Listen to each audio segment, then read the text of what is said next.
मित्रों, मैं देखिए अभी आप बहुत देर से सुन रहे हैं। ये आज का बहुत अच्छा वर्कशॉप है, लेकिन विचार मंथन भी हो रहा है। तीनों स्पीकर्स ने आपके सामने अलग अलग पहलू रखे हैं नवीन शैक्षणिक धोरण के। मालवणकर सर ने शुरू में ही जो बात बोली है, जो सभी हमारे जो शिक्षक संगठन हैं, विद्यार्थी संगठन हैं, पालक संगठन हैं देश के, वो बहुत सालों से ये कह रहे हैं कि शिक्षा जो है वो एक सार्वजनिक वस्तु है, वो प्राइवेट वस्तु नहीं है, वो सार्वजनिक वस्तु है।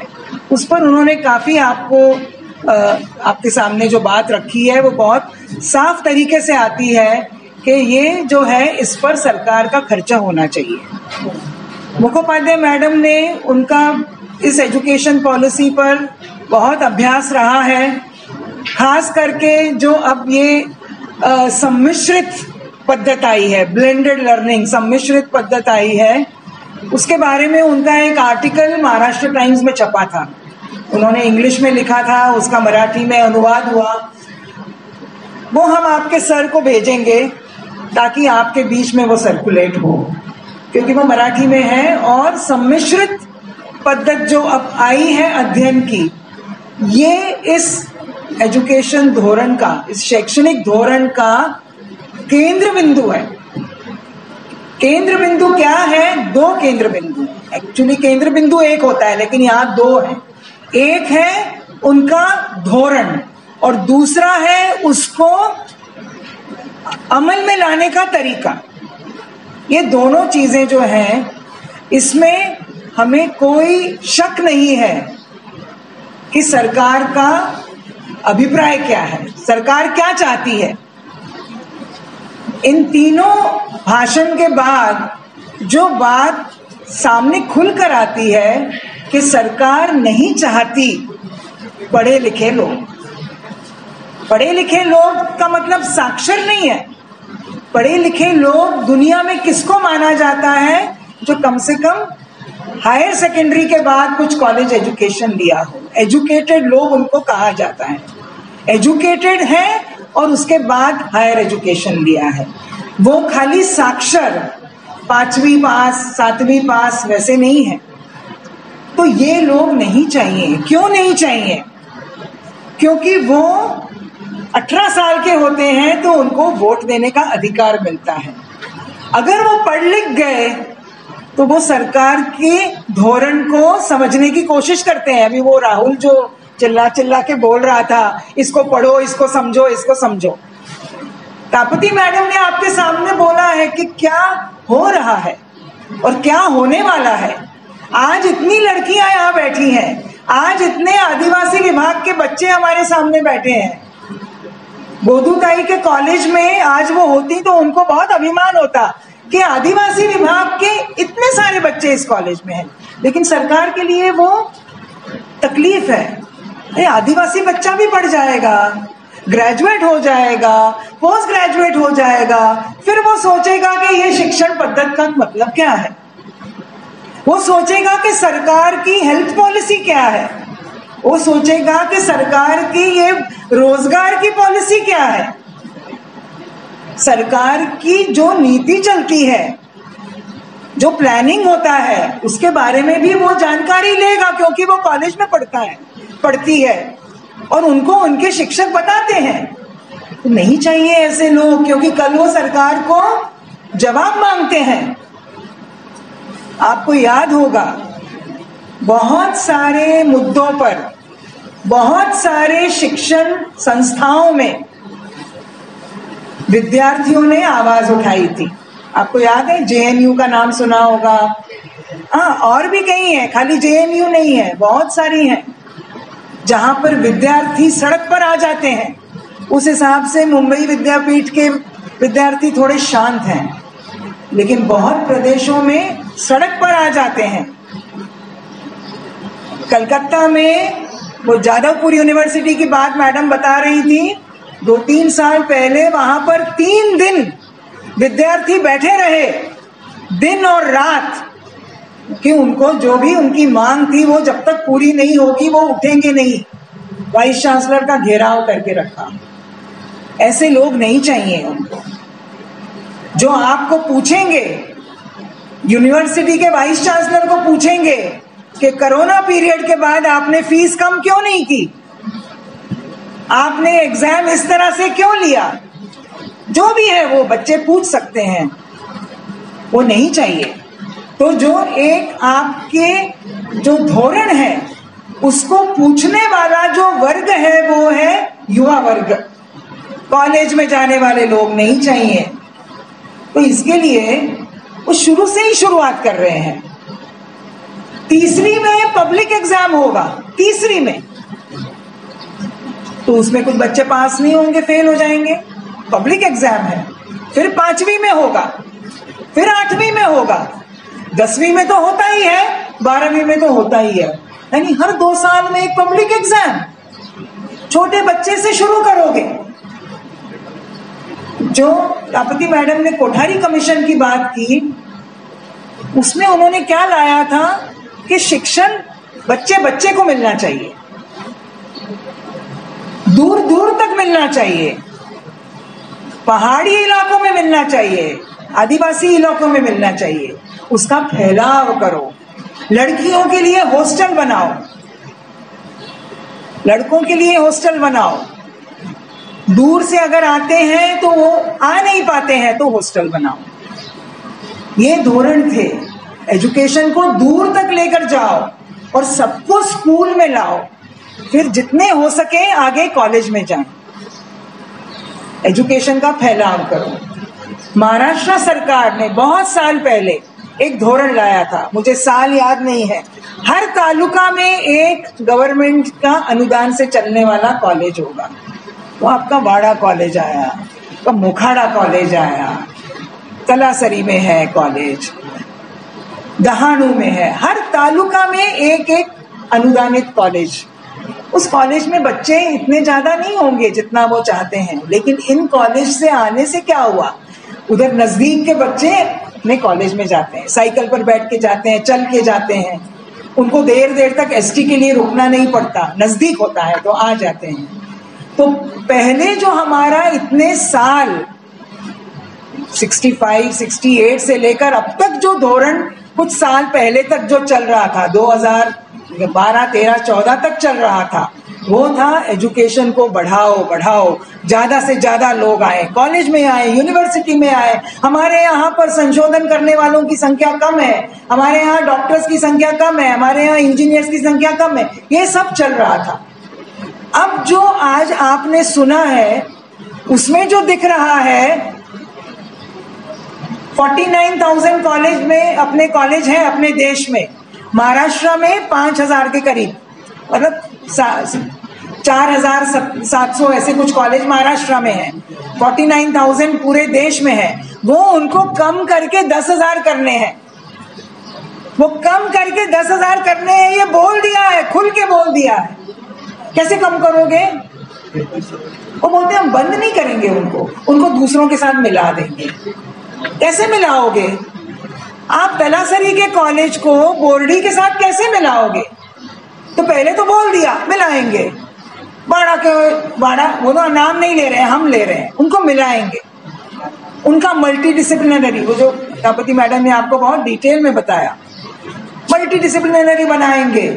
स्पेशलाइजेशन नहीं चाहिए। आपको खुद को मालूम है, स्पेशलाइजेशन नहीं होगा तो नौकरी में प्रॉब्लम नहीं होगा।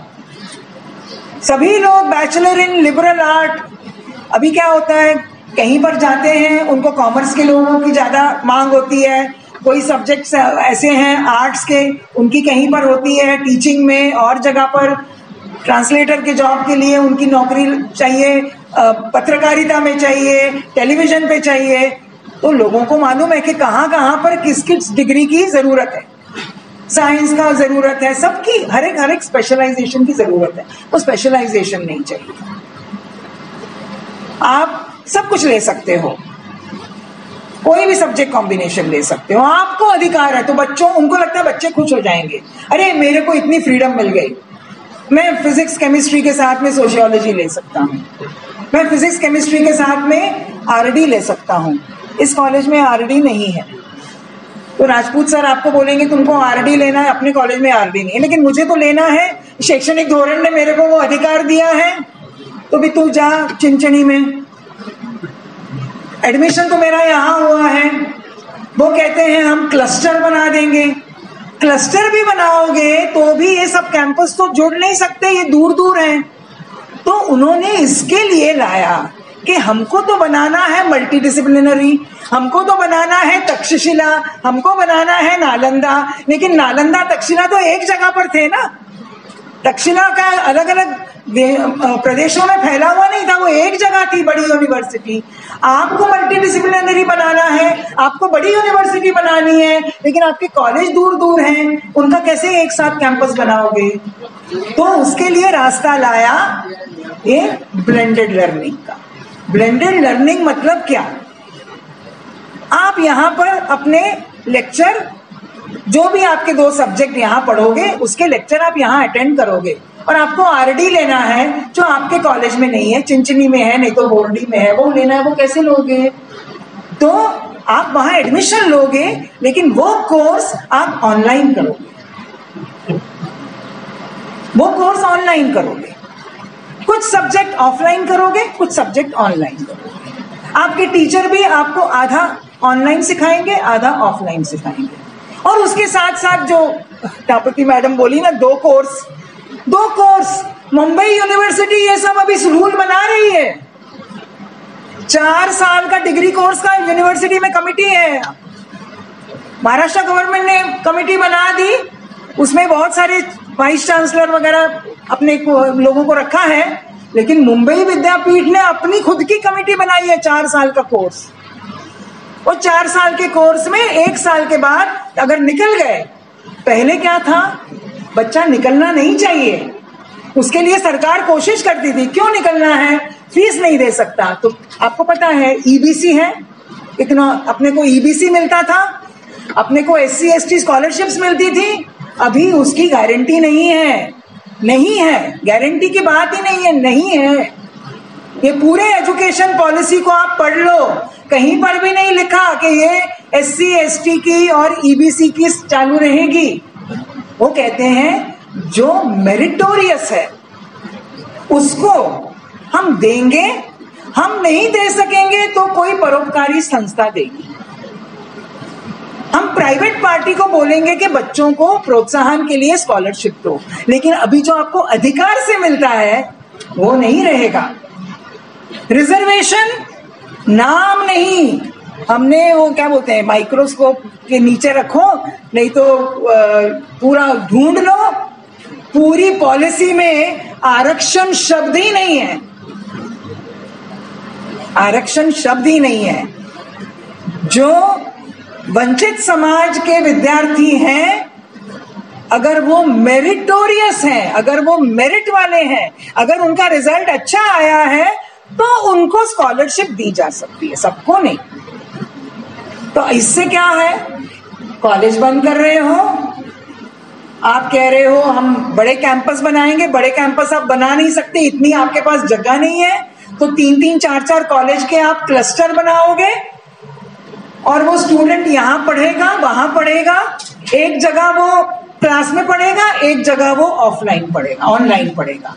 और उसके साथ अब यूजीसी ने कंपलसरी किया है कि हर यूनिवर्सिटी में स्टूडेंट को, अगर समझो आपको 4 कोर्स करने हैं, आपके 6 पेपर हैं, टीवाई में 6 पेपर हैं, एक पेपर आपका स्वयं से होना चाहिए, एक आपका ऑप्शनल पेपर वो जो मैसिव ऑनलाइन बोलते हैं MOOC उससे होना चाहिए। इसका मतलब ऑनलाइन जबरदस्ती डाल दिया। ये जो कोरोना में ऑनलाइन क्यों लाया, क्योंकि बोलते हैं स्कूल बंद होगी तो बच्चों का शिक्षण चालू रहना चाहिए, लेकिन हमको मालूम था, ये उनको मौका मिला। और जैसे ही पैंडेमिक खत्म हुआ, सर्कुलर आ गया, हर कॉलेज के हर कोर्स में एक पेपर कंपलसरी आपको ऑनलाइन करना ही पड़ेगा। और टीचर क्या करेगा, टीचर भी वो कोर्स ऑनलाइन में बैठेगा और वो बच्चों को सिखाएगा नहीं, सिखाएगी भी नहीं, मैडम होगी सिखाएगी नहीं, टीचर का काम होगा देखना आप पढ़ रहे हो कि नहीं, आप वो ऑनलाइन समझ रहे हो कि नहीं। उसके बाद आप कुछ असाइनमेंट करोगे, टीचर उस पर सिग्नेचर देगी। ये टीचर का रोल कर रहे हैं ऑनलाइन कोर्सेज में। लेकिन साथ ही साथ क्या बोल रहे हैं, ये सब चलाने के लिए इंफ्रास्ट्रक्चर चाहिए। ऐसे थोड़ी ब्लेंडेड लर्निंग चलता है। आपको कापति मैडम ने जो बताया, हम लोगों ने सर्वे किए हैं, हम 2 सर्वे कर चुके हैं, तीसरा सर्वे हमने पिछले साल किया। ये सब सर्वे में हमारे सामने आ रहा है कि बच्चे ऑनलाइन एजुकेशन ठीक से ले नहीं पा रहे। 30% से लेके 40% तक बच्चों ने कहा है कि वो 500 रुपए से ज्यादा महीने का खर्चा नहीं कर सकते। तो 500 रुपए से ज्यादा अगर आप खर्चा नहीं कर सकते हो तो उसमें आपका क्या क्या होगा, स्मार्टफोन, डेटा कार्ड, ये सब होता है? नहीं होता है। बहुत सारे लोगों को 1000 रुपए तक खर्चा करना पड़ता है।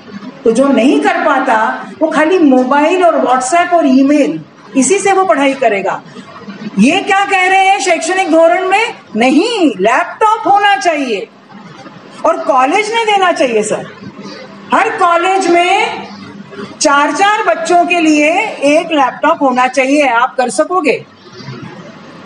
आपके पूरे कैंपस में वाईफाई कनेक्टिविटी होनी चाहिए और उसका स्पीड क्या होना चाहिए? Minimum 1 gigabyte, 1 GB। उतना तो कहीं भी नहीं मिलता, उतना नहीं मिलता है। तो मतलब कि कॉलेज वाईफाई प्रोवाइड करे, गवर्नमेंट तो कोई मदद नहीं करने वाली है, वाईफाई प्रोवाइड करे, लैपटॉप प्रोवाइड करे, साइंस के बच्चों के लिए डेस्कटॉप प्रोवाइड करे।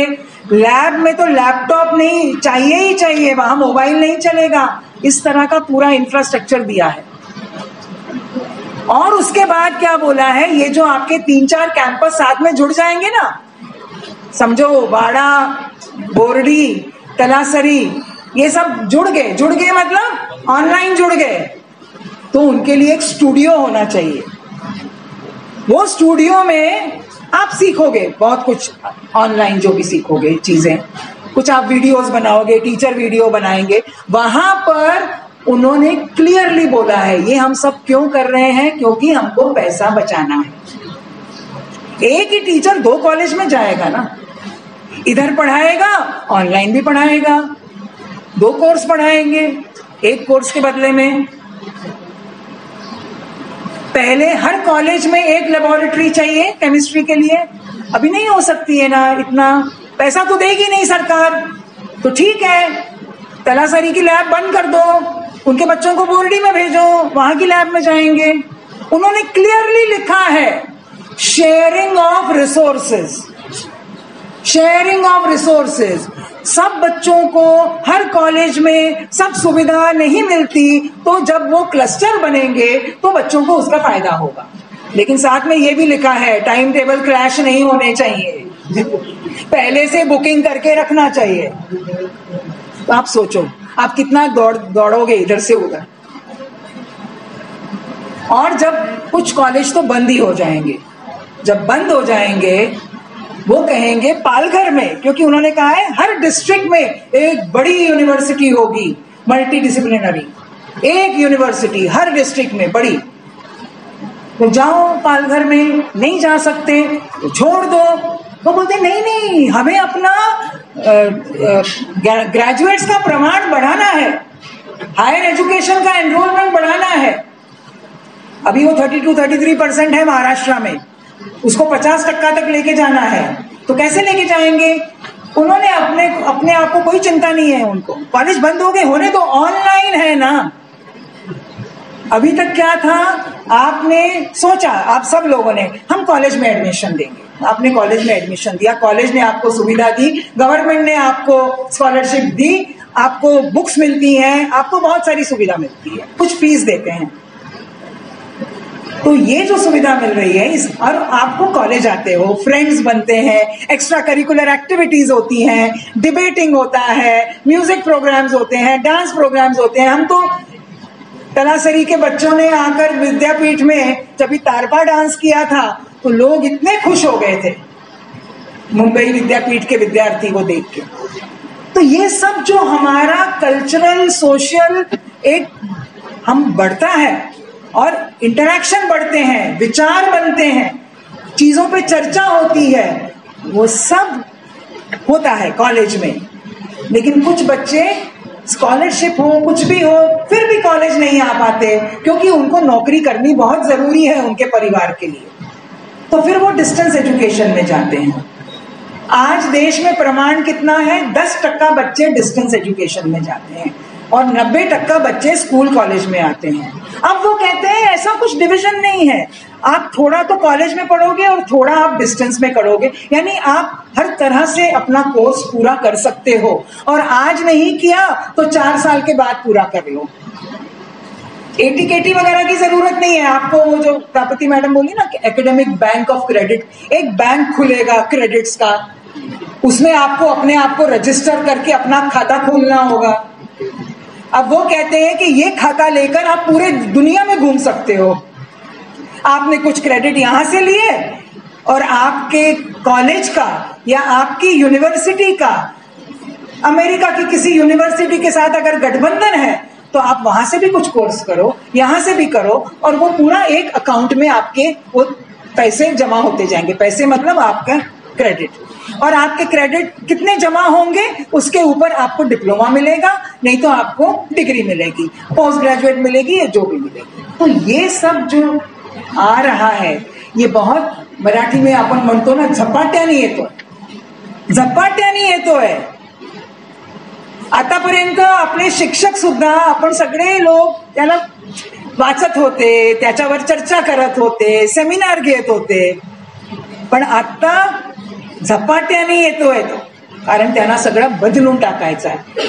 आणि जे आपल्या मान्यवरांनी सांगितलं, आधी सगळं खतम करायचं म्हणजे तोडून टाकायचा आणि नवीन केव्हा येईल तेव्हा येईल असं आहे। सो सबसे जरूरी अभी क्या है, हमारा हित कहां पर उस पर चोट पहुंचने वाली है, ये आप लोगों को समझना होगा। और आपके छोटे भाई बहन हैं, पिछले 10 सालों में महाराष्ट्र में 3000 गवर्नमेंट स्कूल बंद हो गए और जो प्राथमिक शिक्षा है 1 से 5वीं तक उसमें 5 लाख बच्चे कम हो गए। ऐसा नहीं है कि गवर्नमेंट स्कूल बंद हुए तो उसके बदले में उतने ही एडेड आ गए, अनुदानित आ गए या प्राइवेट आ गए। टोटल नंबर स्कूल का ज्यादा नहीं बढ़ा, 100 था तो मतलब 1 लाख था तो 1,10,000 हुआ, ज्यादा नहीं हुआ। लेकिन गवर्नमेंट स्कूल 3000 कम हो गए। और प्राथमिक, अब प्राथमिक में जो गिर गए वो फिर आगे आपका जो आपका सेकेंडरी एजुकेशन है, हायर सेकेंडरी है, कॉलेज है, कैसे आएंगे? और अब तो आप 3री और 5वीं और 8वीं में एग्जाम लोगे। आपके जो भाई बंधु हैं उनको 8वीं में और 5वीं में भी एग्जाम देना पड़ेगा। तो वहां पर भी स्कूल के लिए भी वो कह रहे हैं कि अगर बच्चा स्कूल आ नहीं पाता तो उसको national school of open learning में भेजना, मतलब उसको भी ऑनलाइन, स्कूल से ही ऑनलाइन। तो ये हमारे लिए और हमारे संविधान के ऊपर के से जो हमको अधिकार मिले हुए हैं उसके ऊपर ये अटैक हो रहा है। आज हम 15 अगस्त को अमृत महोत्सव मनाने वाले हैं। हमने ये सोचा, हमारी ऑर्गेनाइजेशन में तापती मैम सबसे सीनियर हैं, उन्होंने हमारे संगठन को कहा अमृत महोत्सव कैसे मनाओगे? झंडा लहराएंगे, हर घर में तिरंगा होगा, लेकिन और क्या? ये जो लोगों ने और आगे कई साल आपने तरक्की करनी है, पढ़ना लिखना है, नौकरी करनी है और अपने आप को समाज के लिए उपयोगी बनाना है, उनके सामने क्या है एजुकेशन और शैक्षणिक धोरण और उनका खुद का भविष्य, ये अगर हम नहीं बता पाएंगे तो हम अमृत महोत्सव के साथ भी जस्टिस नहीं कर रहे हैं। इसीलिए हमने ये तय किया और उसकी शुरुआत सर आपके कॉलेज से हुई। हमें इस बात की बहुत खुशी है कि आज हमारा ये पहला परिषद हुआ है। अब 5 तारीख को खालसा कॉलेज में मुंबई में होगा, फिर और जगह होगा। तो ये अमृत महोत्सव हमारी यूनियन और उसमें सीनियर लोग जो 10 साल पहले रिटायर हो चुके, मैं भी 6 साल पहले रिटायर हो गई हूँ। हम लोग रिटायरमेंट के बाद, जैसे मैडम बोली ना, हम लोग खाली हैं, हम खाली हैं, लेकिन इसीलिए कि हम आपके पास आकर ये सब बात कर सकें और घर जाके बाकी की पढ़ाई पूरी कर सकें। तो अब सामने रास्ता क्या है? आंदोलन के सिवा कोई रास्ता नहीं है। हम सबको सड़क पर उतरना होगा। कापुती मैडम आपने जो बोला है उसकी शुरुआत होगी यहाँ से। 1 लाख लोगों को हमें जमा करना है। एक दिन ये हाईवे बंद करेंगे, शैक्षणिक धोरण ये नहीं चाहिए, तब सरकार की वो जाग आएगी। Thank you.